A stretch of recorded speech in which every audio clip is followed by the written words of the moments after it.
I had an interesting experience the other day. I went to the keg. I go there because I have food allergies, and they're very careful with people who have food allergies. And the waiter took me to the table, and he said that he had been watching my lectures, and that's a very common experience. And he was happy about that, and he said that he'd had 2 promotions at the keg in the last 4 months because he'd been watching my lectures. And I really found that an affecting experience because, you know, you might say, well, he's working as a waiter at the keg and there's nothing particularly heroic about that. And I disagree with that, actually, because I don't care where you're located, you can do a hell of a job, and I mean that literally. You can take whatever job you have and you can make it a real nice little piece of absolute misery. Or you can act like a civilized human being and notice that no matter where you are, there's a richness and a complexity that's completely inexhaustible right at hand. And then you can take that seriously and you can say, well, I happen to be a waiter at the keg, and he's a young guy, and perhaps that isn't where I want to end up, but it's not nothing. It's a rich environment, and I can make it a lot better if I want to. I can get along properly with my coworkers and not gossip behind their back, and I can treat my customers properly, and if an opportunity comes my way, I can take it, and I can see what happens. And so he said that's what he had started doing, and that things were working out much better for him. He was in a much better job than he was 3 months ago. In 3 months, that's nothing, right? I mean, that's a nice trajectory. It's an uphill trajectory, and that's what you want, really. An uphill trajectory is actually even better than being somewhere good, as far as I'm concerned, because one of the things that really makes your life meaningful is the clear realization that you're headed somewhere better than you are now. And then it's even better if you also understand that there's a direct causal relationship between the things that you're doing and the steepness of that incline. And so I get a lot of letters from people like that, and they say, well, you know, I've been listening to these lectures and I decided that I'm going to try to take responsibility for my life, and so I've started to stop doing all the stupid things that I know that are stupid, that I know I shouldn't be doing, and I've started doing some of the things that aren't stupid that I know I should be doing, which seems pretty obvious, really, if you think about it.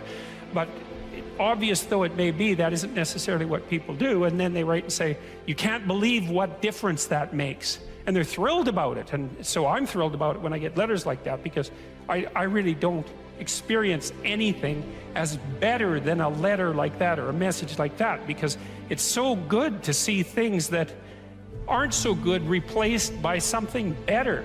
And I really do think it's an open question. I truly believe it's an open question to what degree we could make things better if that's what we actually aimed at doing. Well, there's 2 modes of being in the world, right? There's one where you adopt the responsibility for living properly, for being properly, and you make the sacrifices necessary for doing that, and then everything will flourish properly. And the other one is a pathway of resentment and bitterness and rejection and murder and genocide, and that just seems exactly right to me. And so if the positive path beckons, if you can actually see what it is, if you can lower yourself enough to see what it is. Carl Jung said once that modern people didn't see God because they didn't look low enough. It's a phrase I really, really like, because people denigrate the opportunities that are right in front of them. And there's no reason to do that, because what's right in front of you is the majesty of being. That's what's right in front of you. It's inexhaustibly complex and full of potential, and there's no reason to assume that wherever you happen to be isn't as good a starting place as anywhere else. Now, you know, I know some people have terrible, terrible lives. They're in situations that are absolutely unbearable, but I also do know that even situations like that can be made a hell of a lot worse by the worst kind of attitude, that's for sure. So anyway, so that's where you are. You're in a damaged structure. You're a damaged structure. You're in a damaged structure, but, you know, at least it's got some walls. You know, you're not being fed to the lions on a regular basis, so that's a good thing. And you can emerge forward heroically to confront the chaos that constantly threatens the structure within which you live. And you can free something as a consequence of that. You can learn something. You can strengthen yourself. That's the other thing, because what you're actually made of, in many ways, that what informs you, what you're made of, is what you encounter when you voluntarily encounter the unknown. And so the more you voluntarily encounter the unknown, the more you get made of, and the more you get made of, the more there is to you, and then the more you're good at encountering the unknown and restructuring order and calling forth proper order out of the potential of being. And God, you got to think, why wouldn't you do that since you can do that? And it's an endless mystery. You know, I think part of it is that people don't aspire to the highest good because they're deeply ashamed of themselves and their weaknesses and their insufficiencies. And that's not the only reason. I mean, there's the desire to avoid responsibility, and there's all the negative motivations as well, like resentment and hatred, and the desire to make things worse. I don't want to, you know, give us too much of a break, but it's something like that. It's okay to not be in a very good place if what you're trying to do with that not very good place is make it better. And the fact that things aren't exactly the way they should be at least gives you something to do, you know, and maybe something great to do, because there's no shortage of suffering and trouble that besets the world that you could conceivably ameliorate in some way. And the utility of that and the intrinsic meaning of that is self-evident.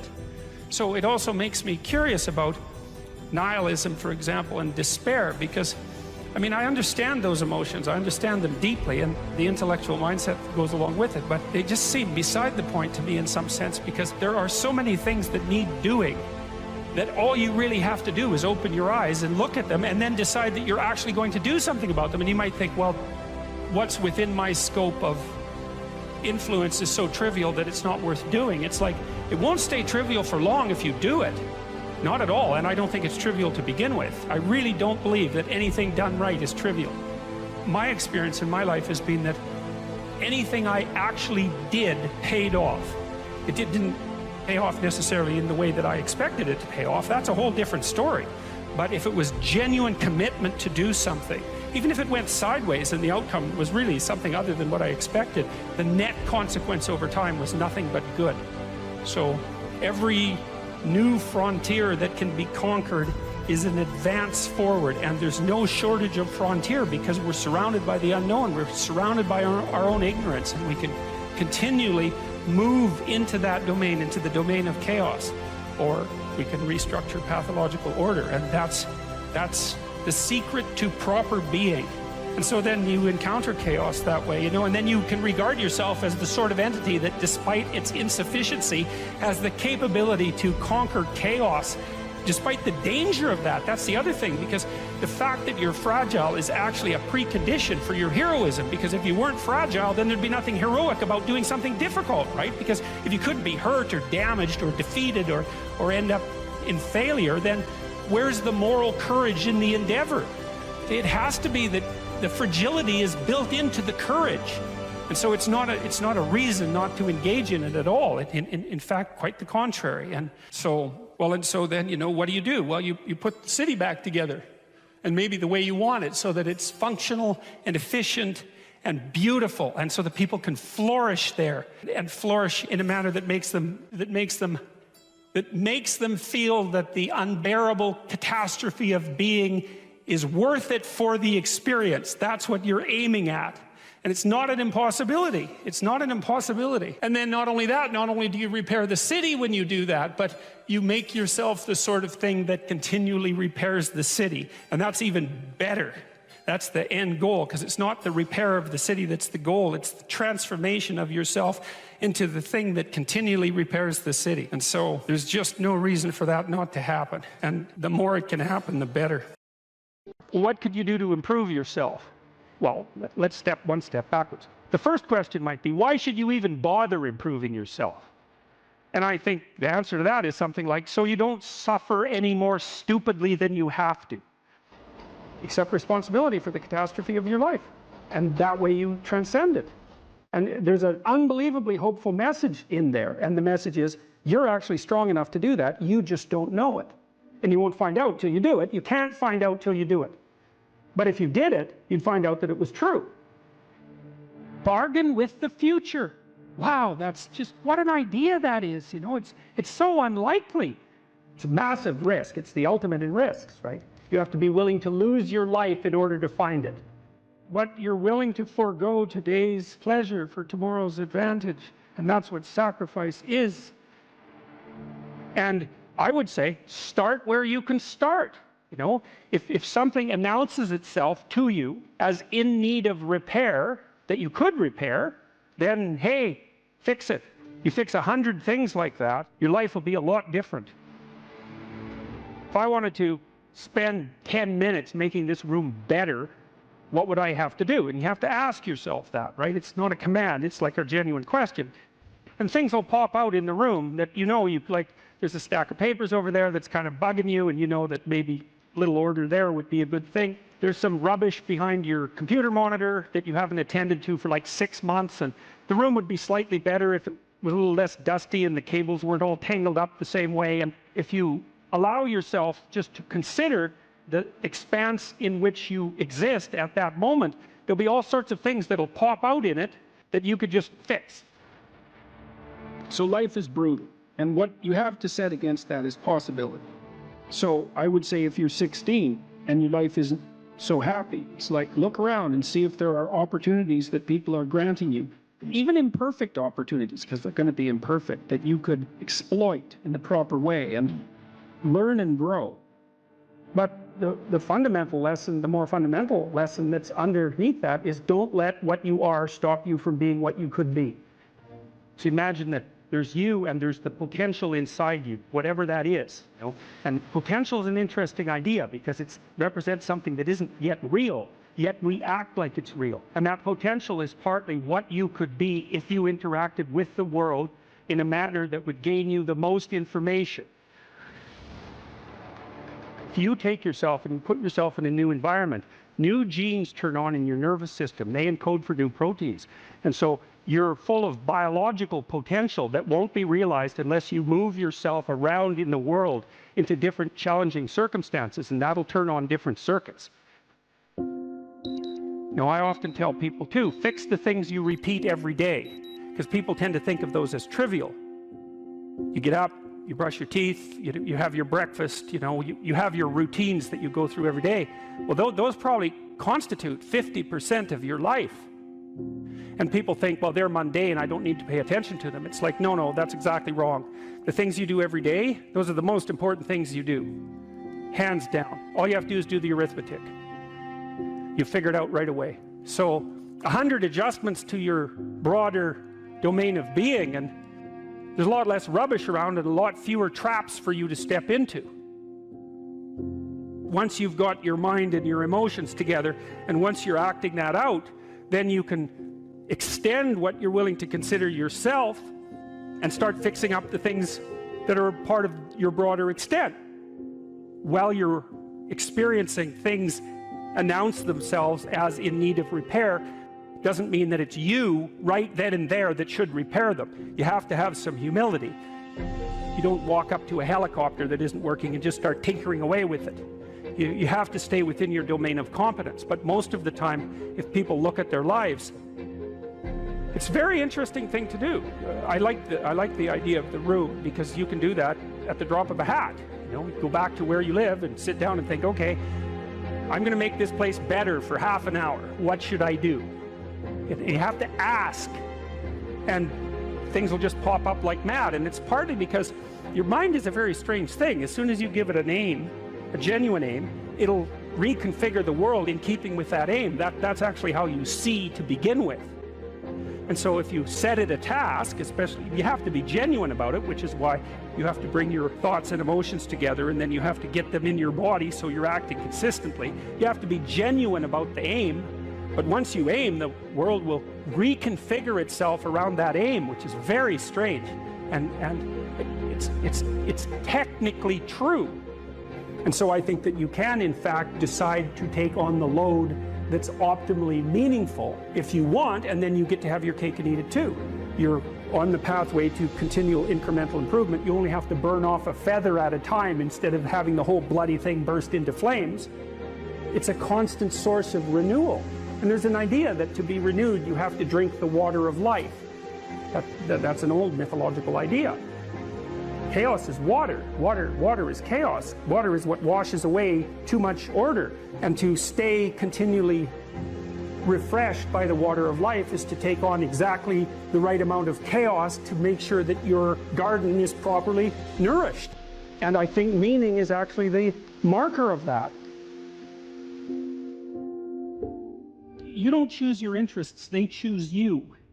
And that's really worth thinking about too, man, because, it's really hard to get interested in something you're not interested in, even if you know there's a good reason for it. You know, you're studying for an exam, you find the material boring, anything will be more interesting than the study. Even though you know that that's what you need to do, you can't voluntarily grab yourself by the scruff of the neck, let's say, and shake yourself and say, sit down and concentrate. Your mind will just go everywhere.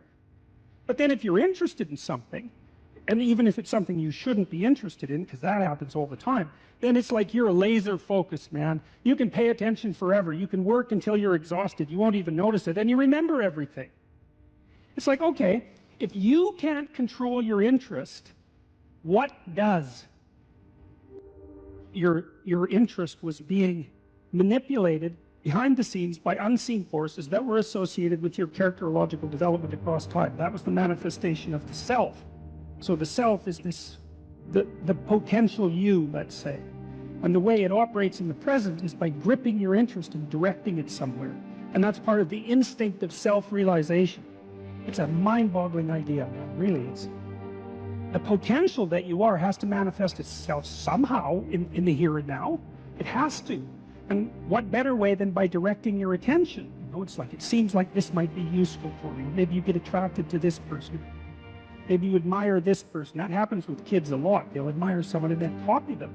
And you can see that that's obviously part of their developmental progression, right? It's a form of hero worship, but kids are very imitative and they hero worship at the drop of a hat. And so they're entranced by the next stage of development. And if they see someone who embodies that, especially if it's in the zone of proximal development, it's something they could achieve, stretching a bit. They find someone who embodies that next stage of development, and then they start to imitate them and act like them. Well, adults are no different. We're no different. We do it at a perhaps more abstract and sophisticated level.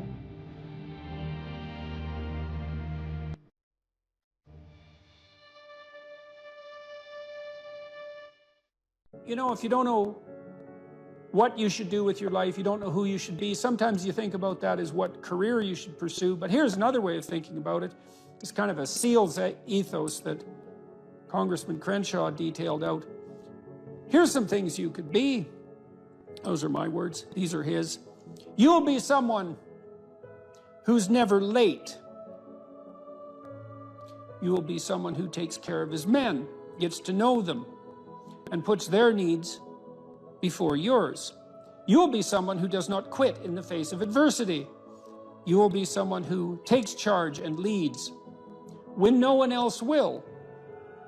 You will be detail-oriented, which you discuss a lot in later sections of the book, always vigilant, attentive. You will be aggressive in your actions, but never lose your cool. You will have a sense of humor, because sometimes that is all that can get you through the darkest hours.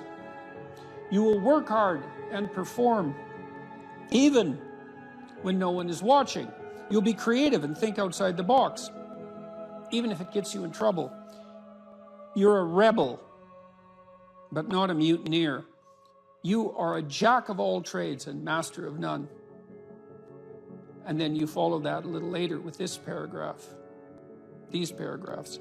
Be aggressive enough to kill the enemy, but immediately calm enough not to scare the little old lady. You'll be that man who's mentally tough enough to operate in horrific chaos, then immediately transition to tranquility, all without mentally breaking. You will effectively transition from hyper-masculine aggressor to gentle caretaker. You'll be both a warrior and a gentleman. The qualities that made SEAL leaders great were rarely physical in nature. They listened. They empowered their team to be successful, carefully entrusting individuals with additional responsibility. It's a real conservative ethos there. They highlighted good performance publicly and criticized bad performance privately. And so, well, you know, those are lists of virtues, and maybe they're not the only list of possible virtues, probably not. But if you're lost and you don't know where to start, practicing, you know, you also talk about this idea that, this is an Aristotelian idea, you know, that we are our habits. We become what we practice. And imagine if you're lost and you're listening, you think, well, you find some things admirable, Well, you could practice those things, and you can practice them locally and minimally in your own relationships, and you can start to get good at them. And as you get good at them, well, you get better at them, right? And then you can broaden out the scope of your action into a wider purview. So you said here too, let's go for another quote here. Throughout your life, this is very practical advice too, and I think it's very wise from a therapeutic perspective. Throughout your life, you have people you look up to. Okay, so let's think about that. You look up. What does that mean? Why up? Well, up is something that beckons from a distance. It's like a light on a hill, and we automatically assume that those who we admire are people we look up to. So that specifies a distance and a direction, and it's uphill. It's up toward a higher vista, let's say. So there are automatically people who elicit that spirit in you. You have noticed the way. Might also imply that there's some sense of struggle required to get to that point, because it's easier to go downhill than it is uphill. Yes, definitely. That's right. It's an uphill trek. And it also implies judgment, because if someone's above you, then they also serve as a judge, or you serve as a judge in relationship to them, because you compare yourself unfavorably with them, and that can also inspire you to tear them down. That's really the story of Cain and Abel, and that's a major story. You have noticed the way a teacher, parent, coworker, mentor, or friend interacts with others, and you come away thinking, that behavior simply works better. They are respected, admired, and successful. And you find yourself wondering why that is. You do if you're a little bit humble instead of being envious, right? Because otherwise you think, well, that damn crook, he just stole his position, and that's why he's got it. But if you're a bit humble, you might think, well, no, that guy looks successful. Maybe he knows something I don't. You are noticing attributes and character traits that are good and worth aspiring to. You are noticing attributes that make certain people more successful than others. You are noticing what a hero looks like. And in the process, you are discovering a path made up of desirable personality traits that helps you ascend in social hierarchies. That's Jacob's ladder, by the way. That ladder that is the hierarchy to the good. That's the vision Jacob has of the pathway to God, is that it's a hierarchical structure with the thing that's ultimately good at the pinnacle, by definition, right? The best of all possible goods. And then there are intermediary structures all the way up, and beings inhabiting those structures. And this isn't metaphysical. It's like if you find someone you admire, the reason you admire them is because they're higher up in that heavenly hierarchy, so to speak, than you are. And your whole nervous system tells you that. You're compelled to listen. You're compelled to pay attention by the action of your own unconscious mind.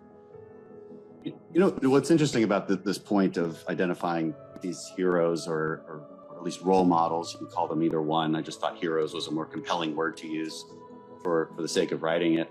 But what's interesting about it too is how pop culture actually plays a pretty important part of this, because like there's plenty of people who simply don't have these good role models in their lives, and you have to acknowledge that.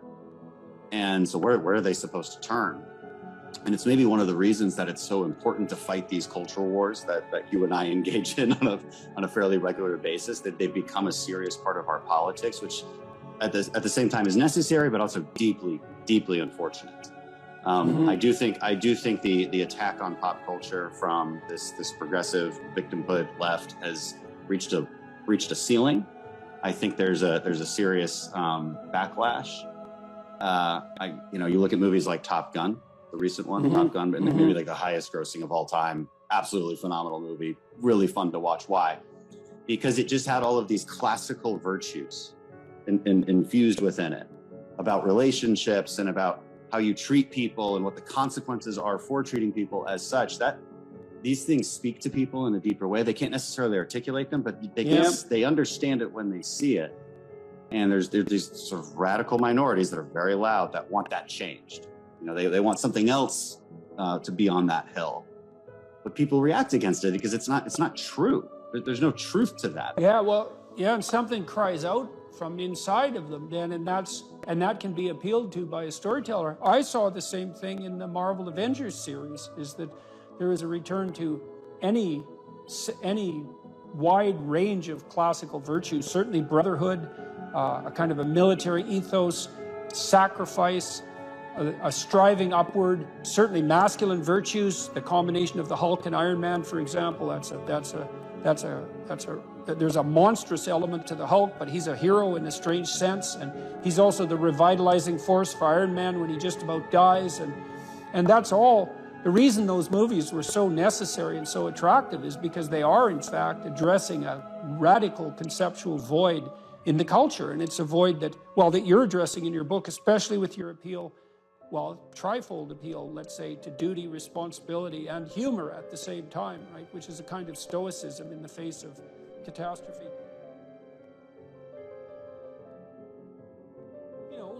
Because this is a big problem in life. Imagine you're aiming for something and then something happens to make it impossible, or you find out that it's the wrong thing because you were aiming in the wrong direction.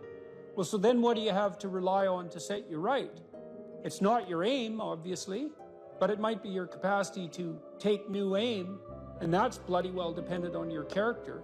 That's for sure. And so I don't think there is a more fundamental aim than what you should be, and there's no better way of characterizing what you should be than that you should fortify your character.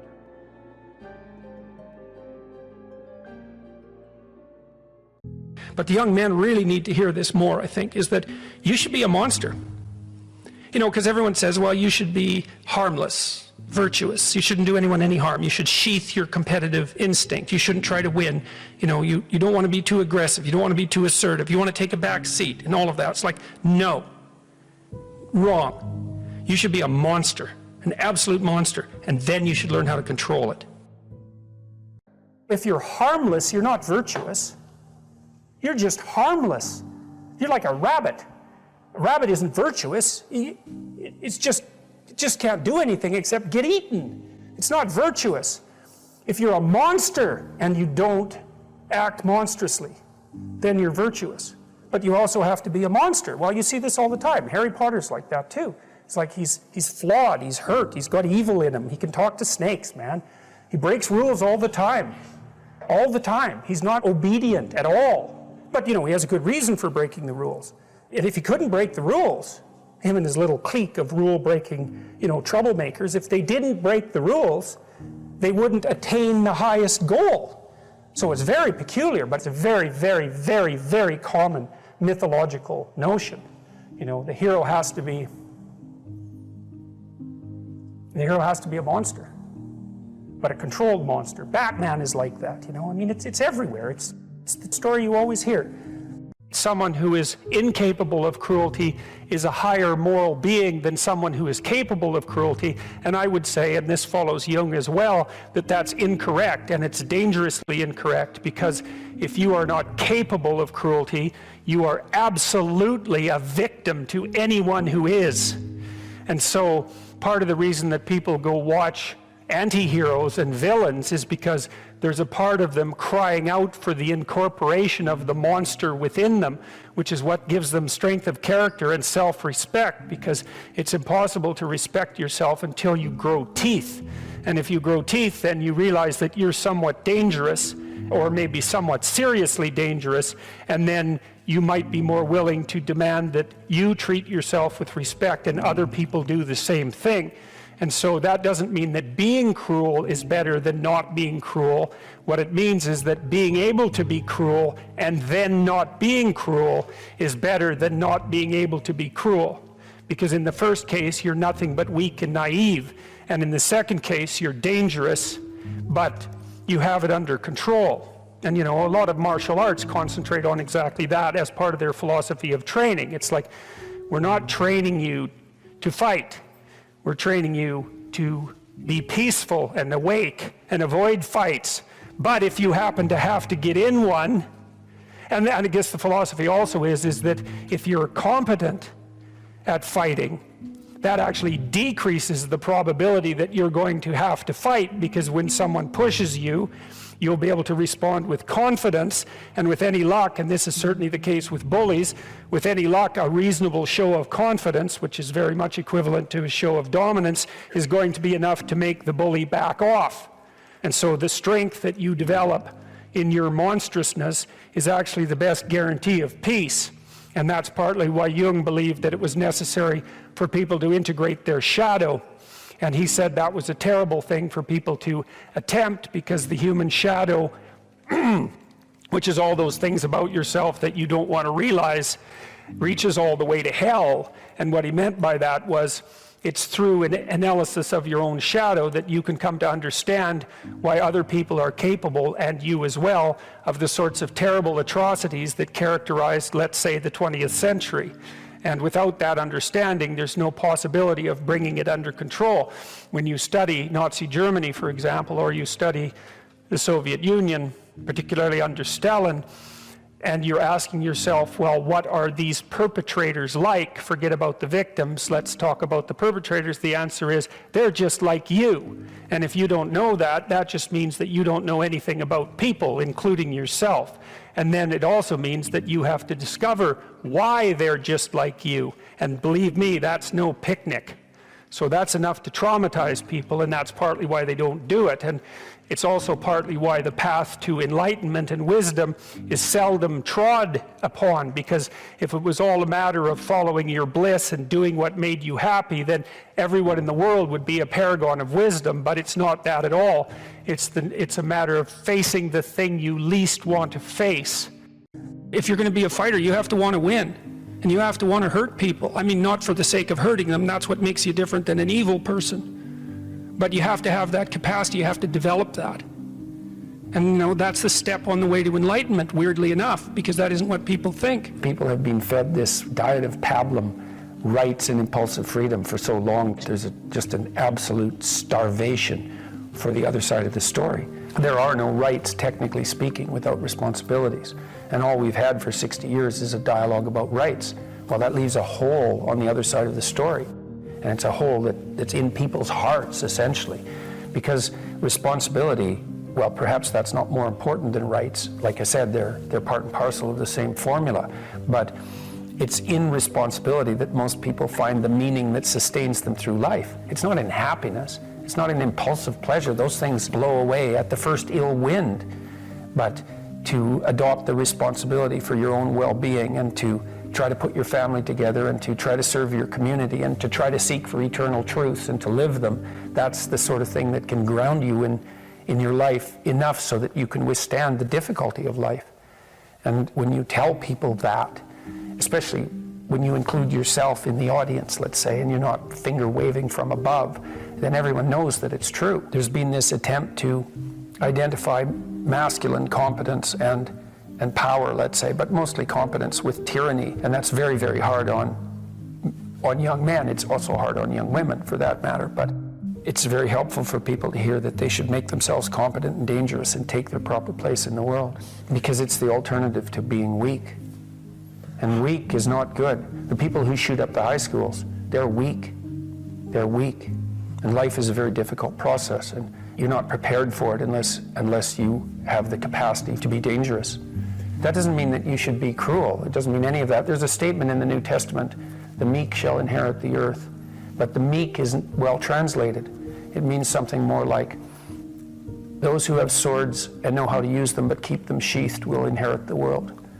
That's a way better way of thinking about it. You have to be powerful and formidable and then peaceful, in that order, right? And that's not the same as being naive and weak and harmless, which is what young men are being encouraged to be. It's like, that's a very bad idea. It's a very bad idea, because naive, weak, and harmless means that you can't withstand the tragedies of life. You can't bear any responsibility. You'll end up bitter. And when you get bitter, then you get dangerous. You don't treat adult men as if they're infants. You most want to find will be found where you least want to look. There's this old story that's from King Arthur, and King Arthur has these knights, right? They all sit around a round table, which means they're roughly equal. That's what the round table means. And they're off to find the Holy Grail, and the Holy Grail is the most valuable object. That's what it means. So they're off to find the most valuable thing, but they don't know what it is, and they don't know where it is. But they know that there's a most valuable thing, so in some sense it's akin to them orienting themselves by the star. And they don't know where to look, and so what they decide is, they have the castle, and it's the middle of a forest. And so each knight decides to start looking for the Holy Grail by entering the forest at the point that looks darkest to him. And so what's the idea there? Well, imagine there are things that come easy to you and that you're fond of pursuing and that you're happy about pursuing. So you've found those and pursued them and you've mastered them. So you know all that, but then there's another place that you don't want to go. And so you haven't gone there and you haven't mastered it. And you're very small in comparison to it because you haven't mastered it. And so it has this monstrous aspect. If what you're doing isn't working, it's where you haven't gone that you need to go. And so I can give you another example of this. So let's say you're an agreeable person. And so you don't like conflict and you won't stand up for yourself. And you regard anger and the proclivity to provoke and to engage in conflict as something that's positively terrible. It's not only that you're not good at it, it's actually that it's wrong. So that's where you have to go if you're going to learn how to stand up for yourself. And imagine that you're afraid. Maybe you have something like agoraphobia. And so there's a whole bunch of things that you're afraid of, and you don't want to go there. But if you want to put yourself together, then that's exactly where you have to go. And so it's frequently the case that what you want to find is to be found where you least want to find it. And that idea is echoed in the prominent stories of dragons and gold. It's exactly the same idea. The dragon is this terrible thing. It's this terrible predatory thing that lives forever and is very, very wise. And it lives underground, and it'll kill you. It'll burn you up in a second. But it hoards gold. And so you have to go there into the dragon's lair if you're going to get the gold. And that's a representation of people's paradoxical relationship with reality. It's like you have to go out there and confront it in order to incorporate what it has to offer to you. But the probability that that's going to be intensely dangerous and push you right to the limit, first of all, those are actually the same thing. If it didn't push you to the limit, you wouldn't gain anything valuable from it. So you don't get one without the other. You don't get the gold without the dragon. That's a very strange, very, very strange idea. But it seems to be accurate. So all of that's lurking underneath this, in this imagery of the whale. Now, the whale, you can think of the story of Jonah. What happens with Jonah is that, roughly speaking, he's a prophet, and God tells him that he has to go to this city and straighten it out because it's veered off the path and it's heading towards doom. And Jonah thinks, I'm not going to that city to tell those people anything like that because they're not going to be very happy with me just showing up there and telling them, everything they're doing wrong. And so he hops on a boat and tries to get out of there.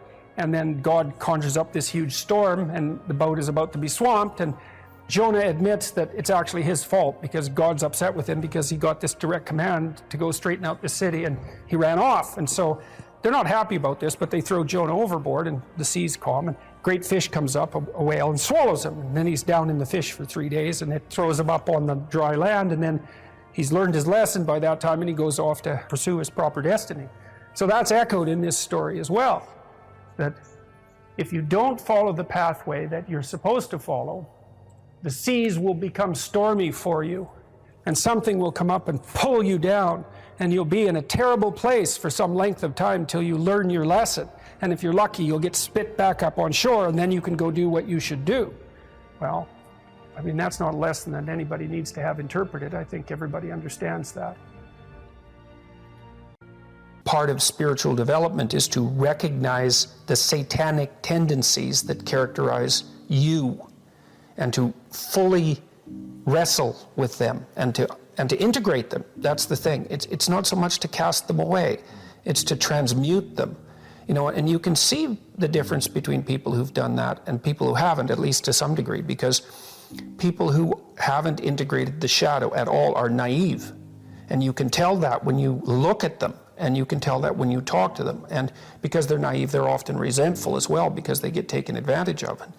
And someone who's integrated that more, they're dangerous in the martial arts sort of way, which is they're dangerous, but they don't have to use it because their presence radiates implicit potential for havoc, and that's really necessary.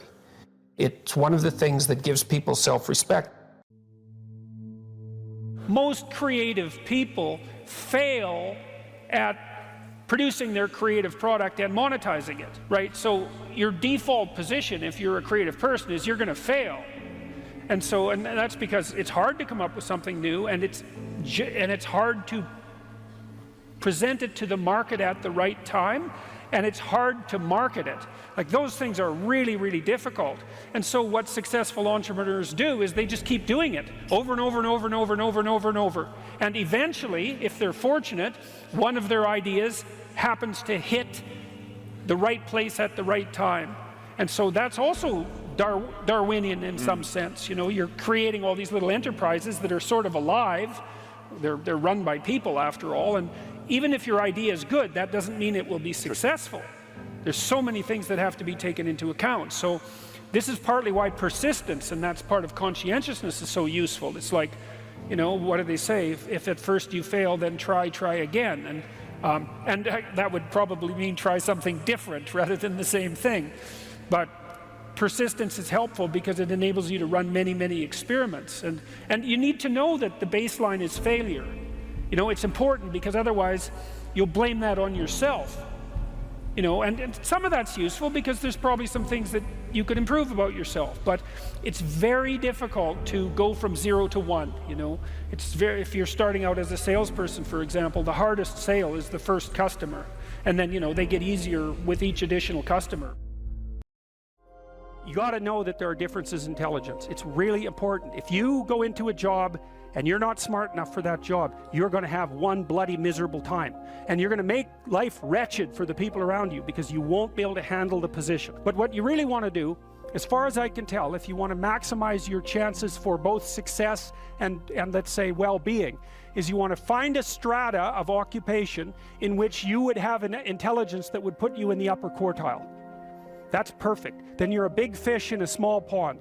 And you don't want to be the stupidest guy in the room. It's a bloody rough place to be.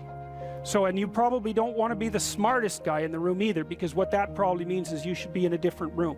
If you want to be the best at what you're doing, bar none, then having an IQ of above 145 is a necessity, and maybe you're pushing 160 in some situations, and maybe that's making you one person in 10,000 or even one person in 100,000. And then also, to really be good at it, you probably have to be reasonably stress tolerant and also somewhat conscientious.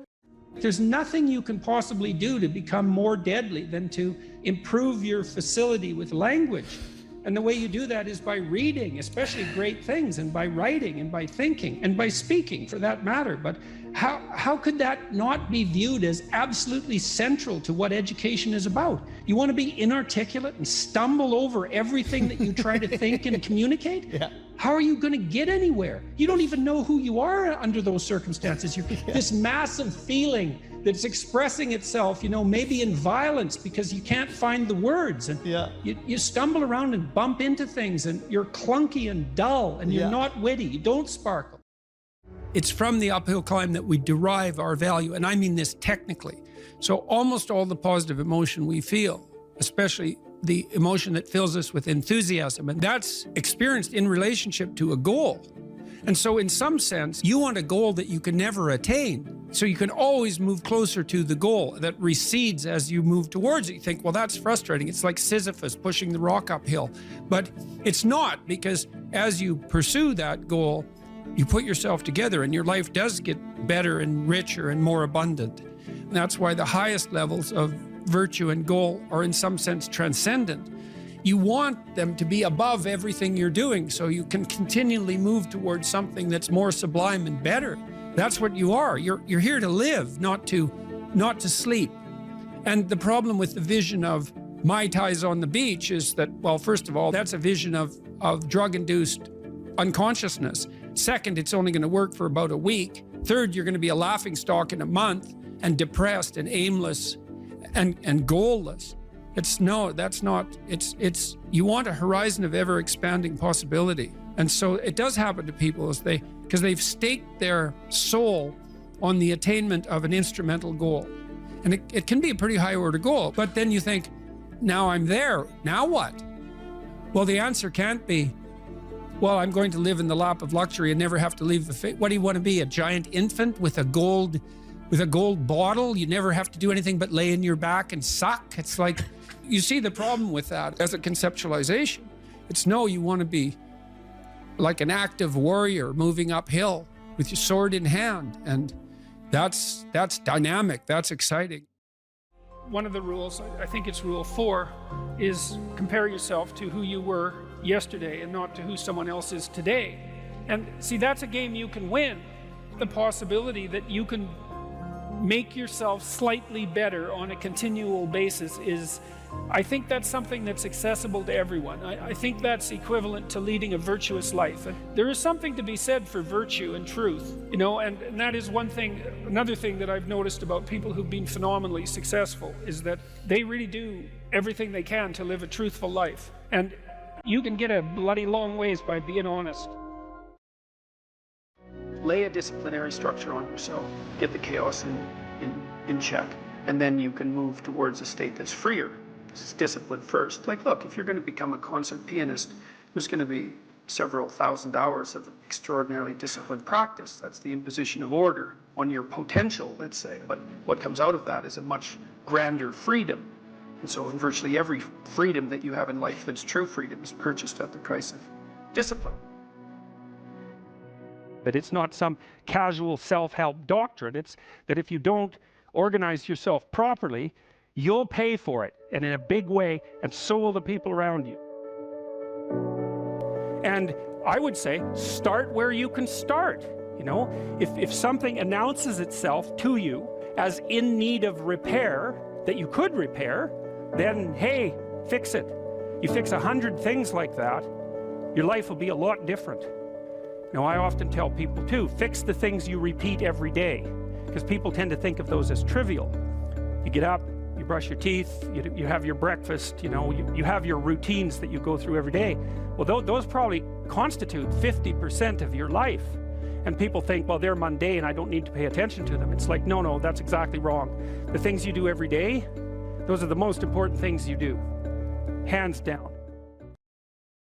People are afraid of the truth because often if you reveal it, it causes conflict in the moment. Telling the truth is definitely an adventure. Seeking for sure, but also telling. Another way of going about it is to just say what you think and see what happens. That's an adventure because you don't know what the outcome is going to be. So look, there's this old idea that it's necessary to have faith in the truth. And so here's a way of thinking about that. Someone asks you a question and you might think, well, here's the outcome I want, and so here's how I'm going to answer that question. So that's one way of approaching it. But another way of approaching it is, you ask me a question, I'm going to think about the answer, and I'm just going to tell you what I think. And it doesn't matter what the outcome is, because I'm willing to see what the outcome will be, predicated on the idea that there isn't a better outcome than the one that truth produces. Even if it's harsh and terrible in the short term, and sometimes it is, it's like there isn't a better way of doing it. Now, you might say, well, how do you know that? And the answer is, well, I don't know that. That's why it's an article of faith, because I believe, and I believe this deeply, the being that you produce as a consequence of telling the truth is good by definition, even though it's harsh and often uncomfortable because you get in trouble. One of the things that I've really learned recently, or learned to articulate better, is that there's a very tight relationship between aspiration and responsibility. The first question might be, do you need to aspire to something? And the answer is, well, yes, because you have to do something. If you just sit there, you'll die. You can't just sit there. You have to go act out in the world. Okay, so act towards what? Well, that's whatever your aspiration is. You have to have an aim. Okay, well, what should the aim be? Well, it should be something worth doing, let's say. Why do something that you don't feel is worth doing? What do you think's worth doing? Well, if you watch other people and you judge when they're doing something worthwhile, you usually judge them positively if you see that they're taking responsibility, at least for themselves. What, do you want to be completely useless so other people have to take care of you? That's pretty pathetic. And maybe you could get your act together so you're taking care of yourself and your family.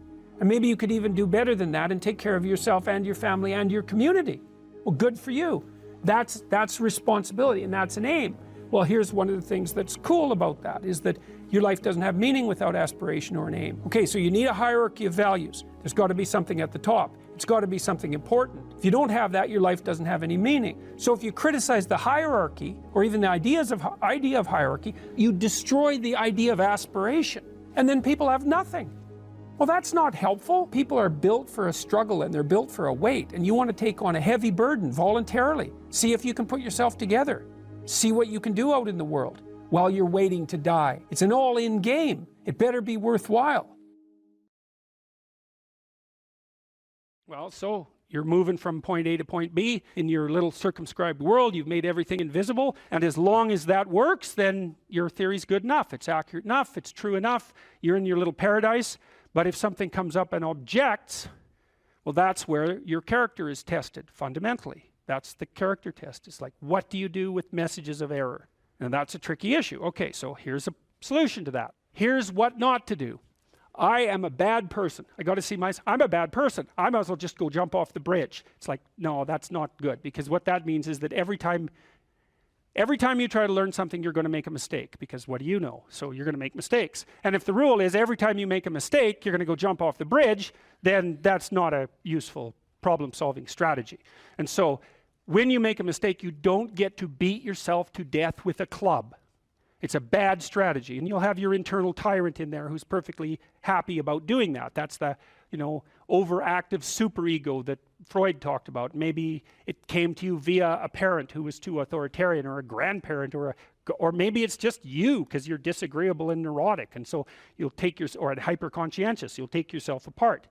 Well, you've got a problem. Something has objected to you. Then the question is, well, what does that mean? Well, maybe you're not looking at the world right. Maybe your goals are wrong. Maybe you're not acting properly. It's okay. So the question that arises when an obstacle emerges is, which part of this structure needs attention? And the first answer can't be all of it. Which is why when you're arguing with someone in an intimate relationship, and you're angry at them, and you want to win, which is a big mistake, you want to win, you say, well, this is what you're like. Here's another 10 examples of how you've done that in the past, and I can enumerate more of them if you'd like. And so that's actually what you're like, and I've tried fixing you and it didn't work, and so it looks like you're going to be like that up into the future, and you're basically saying to them, well, you're a bad person, and the only thing they can do is either collapse or punch you. And punching you is actually better than collapsing. You know what I mean? It's such a counterproductive way of arguing. You don't leave the person any out. And so maybe, well, they're civilized, so it doesn't get physical. Well, maybe that's good and maybe it isn't. But then they end up either really not happy with you in a way that they will manifest the first possible opportunity they get, or they have to go off in the corner and cringe. It's like, great, you won. It's like now your partner's either hates you or is cringing. It's great. That's a real good victory, man. Rack up about 100 victories like that and you'll be in divorce court and spending $250,000 while being miserable about it. Yeah. So anyway, so something objects to you and you think, okay, well, I need to take myself apart, right? Because there's a piece that's broken somewhere. And then you might think, well, let's assume it's a little piece to begin with. That's the right mechanism. It's like, okay, you got a C-. That doesn't prove that you're stupid. Now, it implies that you might be stupid, but it doesn't, really, it does, and that's why you don't want to look at it. Maybe it implies that you're lazy, or implies that you're ignorant, or like it implies all sorts of terrible. It might imply that you're a bad person even. But you don't want to leap to that, and that's sort of the proclamation of innocence before guilt. Assume that you're the least amount of reprehensible and ignorant possible. And so then you look at the micro routines. It's okay, well, I got a C- in this course. Maybe I should study for that course 15 minutes more a day for the next 3 months. And then you ask yourself, do you think you could do that? No, I'm too useless. Okay, how about 15 minutes every second day? You think you could do that? You put it in your schedule, like 15 minutes every second day in the morning. And that's, well, you think, well, what's wrong with me? Well, I'm not very good at managing my study schedule. That's not quite down here at the behavioral level, but it's pretty close, because what you can take an action. You can open up your schedule and you can say, oh, mark 15 minutes aside. Then you can practice doing that. It's pretty low level in the hierarchy. It means, well, you're still not a horrible person. You just got to polish up your work ethic. And so what you want to do is it's like the old adage, you got to stand up for yourself, but you don't want to make unnecessary enemies. That's a really good thing to know. It's like, shut the hell up most of the time, but now and then you don't shut up because it's time to say something. You don't want to make unnecessary enemies, though. Well, you don't want to take yourself apart any more than is absolutely necessary. Start little, and you do that with people around you too. Like if you have a child, and the child does something that isn't right, then you think, okay, minimal necessary intervention. What can we do to decrease the probability that that's going to occur in the future? So that's a good thing to know with children. It's also a good thing to know with your partners. You're having an argument with them. It's like, okay, what the hell do you want? What's the minimum thing you can request from them that would satisfy you? And the evil part of your soul is going to be, I want them cringing in a corner. It's like, yeah, get that stuff under control, man. See if you can figure out what that person could offer you that would be minimal that you would accept. And then tell them that. It's like, here's the words I would like you to say in the apology I would like you to formulate, assuming that you think you did something wrong. We have to argue about that because maybe you didn't. But if you did, I want to specify it precisely and narrowly, and I want to give you an escape route. And you know, you might only be able to do it badly because you're still mad. So you apologize half-heartedly. It's like you get a pat on the head for that. Good. Next time it'll be 51% not half-heartedly, right? So it's careful training. It's careful training of yourself and other people with the goal in mind, but also with the least amount of harshness possible. And then the other thing to do as well, and this is also true for you, and this is something I learned from studying the behaviorists, is like watch the people around you like a hawk. Whenever they do something that you think is good, you tell them. That's wisdom, man. You'll get so far with that you cannot bloody well believe it, because most people, you know, they're afraid of any number of things, but one of the things they're really afraid of is that now and then they'll creep out of their cynical shell and try to do something good. You know, it's like they're popping out this thing that's unbelievably vulnerable. They'll try to do something good and creep right back into their persona, and they'll look around, see if anyone noticed. And sometimes they'll get punished for it, and then, well, then they won't do it again, so don't do that. But then, now and then you think, hey, I saw you do this. That was actually pretty good. And they think, oh, wow, someone noticed. You know, it's like, wow. And then they'll think, yeah, I could do that again. And if you want to live with someone for a long period of time, I would say every time they do something that you would like them to do more of, number one, notice. Number two, tell them, right? Because I know you don't want to, because you really want to dominate them, and you don't want them thriving, because then they'd be competition to you, and you wouldn't be able to go complain to your mother about what a miserable partner you have, and you know how delightful that is. So you have to forego all that pleasure if you actually helped your person develop. So you got to get over all that. It's really annoying. So, you know, you've got this person pegged as, yeah, you're stuck with them, and, you know, maybe it's the best you can do, but you got one eye open. And then every time they do something good, you don't want to notice, because if that elevated them a little bit, you wouldn't be able to feel so resentful and miserable and keep your eye open for the next possible affair. And that is what people are like. That is what people are like, and that's what you're like too. That's what people are like. So you got to decide if that's what you want, or you want to help the person that you're with grow, you know. Now, it's dangerous because they might outshine you. Well, good. Then you have someone to compare yourself to. That'd be a good deal. It's really rough with kids, you know, because parents will stop their children from succeeding beyond them. They get jealous. And then they'll put them down. And then they have kids that do not like them. And they'll pay for it. You don't know what's possible. And you're not as much as you could be. And so God only knows what you could do and have and give if you sacrificed everything to it. And that's the reason Abraham is constantly making sacrifices. And it's archaic, right? He's burning up like baby lambs, but like, well, they're alive, you know, that's something, and they're valuable, and that's something. You have to admit, even if you think about it as a modern person, that the act of sacrificing something might have some dramatic compulsion to it, you know, to go out into a flock and to take something that's newborn and to cut its throat and to bleed it and to burn it might be a way of indicating to yourself that you're actually serious about something. And it isn't so obvious that we have rituals of seriousness like that now. And so it's not so obvious that we're actually serious about anything. And so maybe that's not such a good thing. And so maybe we shouldn't be thinking that these people were so archaic and primitive and superstitious. It's possible that they knew something that we don't. And certainly in the Abrahamic stories, one of the things that maintains Abraham's covenant with God is his continual willingness to sacrifice. And that sacrificial issue is so important, because you are not committed to something unless you're willing to sacrifice for it. Commitment and sacrifice are the same thing. And I think it borders on miraculous that those concepts are embedded into this narrative at the level of dramatic action, you know, instead of abstract explanation. People are acting this out. And the fundamental conception is so profound that it's really quite awe-inspiring. It's breathtaking, really, when you understand what message is trying to be conveyed.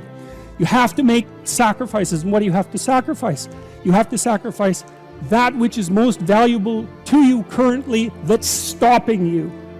And God only knows what that is. It's certainly the worst of you. It's certainly that. And God only knows to what degree you're in love with the worst of you. So you move from the unbearable present to the ideal future, and you can't help that. You have to live in a structure like that. That's your house. That's another way of thinking about it. And if you want to get your house in order, and if you want it to be a place that you can live properly, then you have to plan the future that is perfect. And then I think, well, what does that mean? And it means it's good for you, right? And one of the things that I do all the time with my clinical and consulting clients is try to figure out what would be good for them.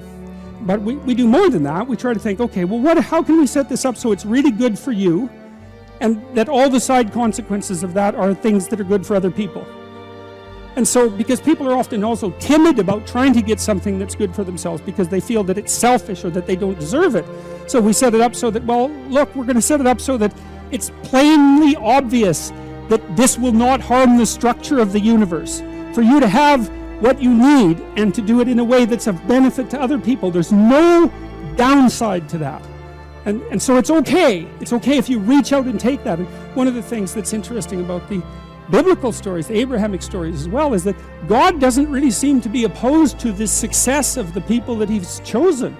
You know, what happens to them is as they progress through their journey is they get larger flocks, and they get more authority, and they get life more abundant. That's what happens. God doesn't seem to be a miser in the Old Testament. It's like if you put in the effort and you accept the covenant and you make the sacrifices, then you get to be successful, and maybe successful beyond your wildest dreams. And that's actually seems to be okay with God, and that's pretty cool given that, you know, that general notion of. But again, it seems to me that that's very good news, and that you also don't have to be perfect in order to have that happen. And then the other thing, this is the issue about going into the unknown. It's like, well, if you leave your country and your kin and your father's house, and you go out into a land that your intuition guides you to, you're going to undergo these radical transformations. This is a sacrificial transformation too, because you're moving forthrightly and voluntarily into chaos. Right, and that's the same as the dragon fight. That's the hero's story. And what will happen there is that you will transform yourself. And so the call to an ideal is also the call to a sequence of deaths and rebirths that move you closer and closer to the ideal.